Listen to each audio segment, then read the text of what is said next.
Hello, everybody. Oh my, it's almost the end of July. I didn't mean to rhyme that, but wow. So welcome to my little food channel. A little bit of wisdom, a lot about food, a lot about talking about food, emotions about food, packing and tracking.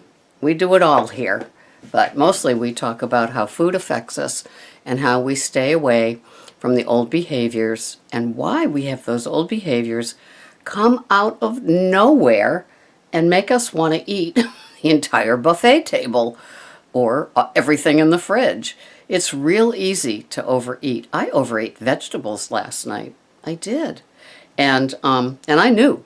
But I did it. And at least it was vegetables, you know. I mean, it's like I'm not justifying it, but, you know, they tasted so good.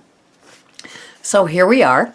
And this is the beginning of my 3 days off when I begin to come back to being me. So I have some more Yale food addiction scale questions for you to provoke you into thinking. And we're only going to do a few of them because, as you know, I always digress and tend to talk about my journey with food, and perhaps this can help somebody with their journey with food. So, I find that when certain foods are not available, I will go out of my way to obtain them.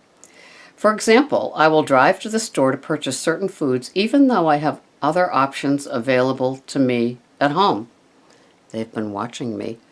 Of course, that's what I always do. I am a foodie. And when there is something that I think I need or want, I'm going to be driving to the store to get it. Of course, I always have other options at home because I'm a food hoarder too. Well, not in a gross sense. It's not like I have cans that have blown up from 1975 that I think are still good. But yeah, I'm an overpurchaser of foods, and I get to them and they're still fresh, but sure, I will do that. I mean, if I'm sitting here thinking about my dinner tonight, and I think I'm just going to have a huge romaine-based salad, and I don't have any fresh mushrooms. Of course I'm going to go to the store and buy some fresh mushrooms. Yeah, because that's what I want to do. So that makes sense to me. And by the way, I am making a Mississippi roast.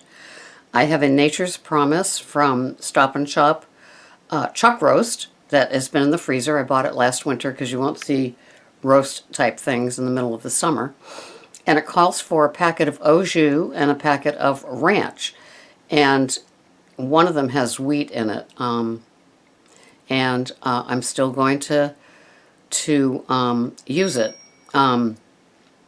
only because I found it on the keto site and people were raving about it, so I'm going to try it. And then it calls for butter and pepperoncini, those green hottish peppers, and I'm going to make that in my Mathis Stoic cast iron pot, because it cooks up faster and it's a lot easier to clean up than my crock pot.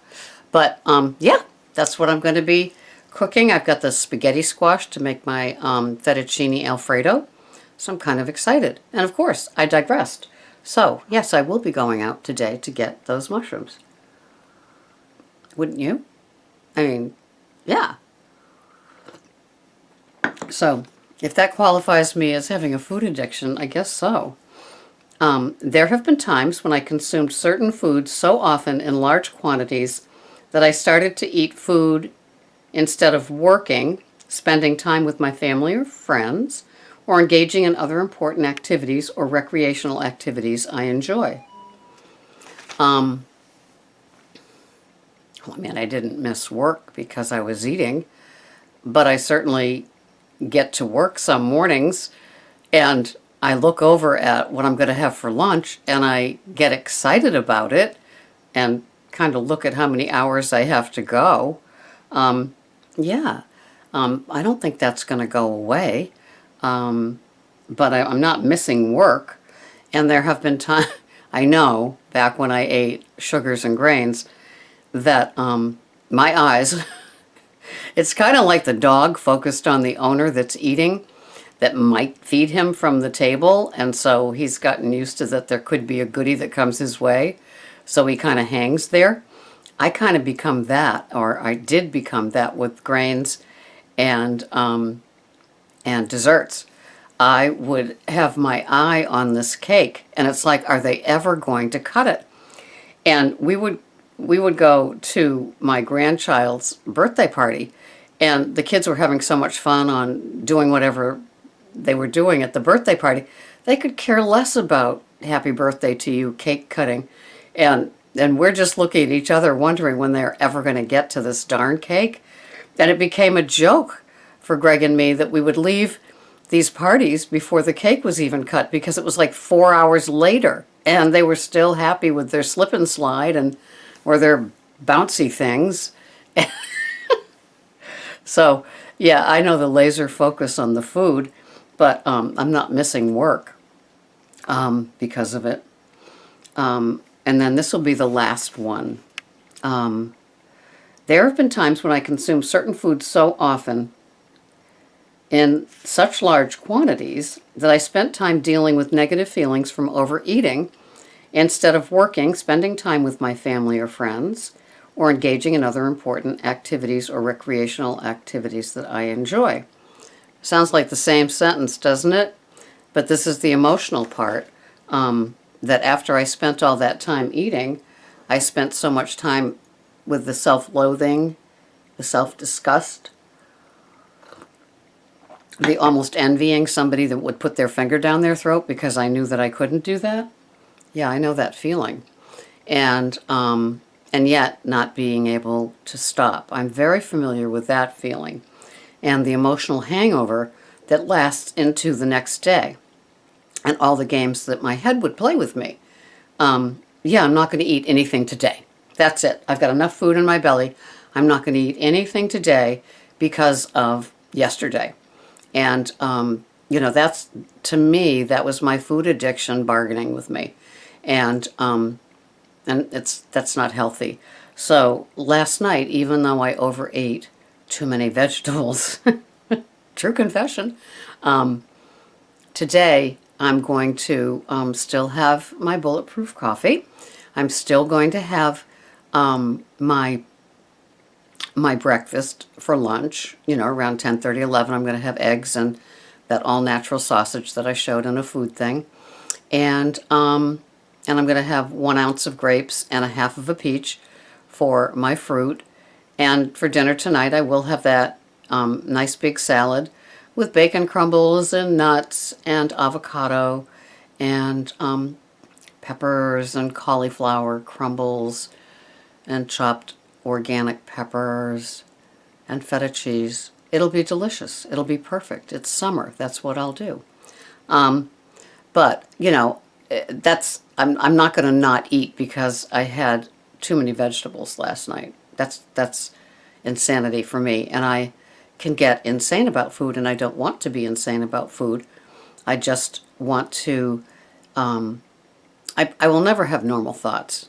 And it's not something that I care to have. I mean, I love food, and I'm on here about food, and I talk to people about food all day long. I read about food all day long. I talk to you about food for 5, 10, 15 minutes, and then I go on about my day, gathering, hunting and gathering, and that's my enjoyment. I mean, food to me is my passion and my hobby, and that's just the way I roll. But I will not bargain with my addict if I've had too much food in one day, and I will not hate myself because I had too many Brussels sprouts. But it could have been different. The old me, it could have been different. It could have been that whole pint of ice cream instead of a dish, knowing full well that I have this container thing about my head. I will eat everything that's in the container. So if you give me a container that is like this big, I can't turn it this way, very, very, very, very tiny, I will eat all of it. If you give me a container, I'm like Goldilocks. If you give me a bigger bowl, I'll finish the bigger bowl. If you give me a huge honking mixing bowl of a salad, chances are, if that's all I'm having, I'll eat the whole thing. So I do. I have different gradations of my glass mixing bowls that are used for salads to either accompany a dinner or in lieu of, an entree type thing, just having the salad. And so tonight I will not have the huge one, I'll have the medium-sized one, and that will be fine.